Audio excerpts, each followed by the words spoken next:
My name is Shiv, and I recently scored a 170 on the January 2025 LSAT. My diagnostic, I believe, was like somewhere in the low 150s. Once I saw that, I got really overwhelmed, because I'm like, oh my God, I want to get this really good score, and I'm starting from here. How am I going to get there? But I worked with Rick, he was my tutor, and I honestly had a great time working with him. And I felt like he was somebody who could really understand me and he really explained the curriculum very well and in a way that suited my specific needs.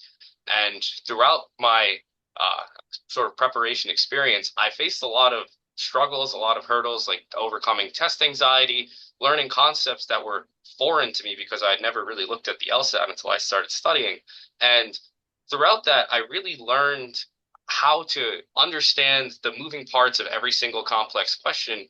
I learned throughout that to really just focus on the day by day. What can I do today to maximize my progress and not worry about the big picture as much? And that over time helped me really build confidence in myself.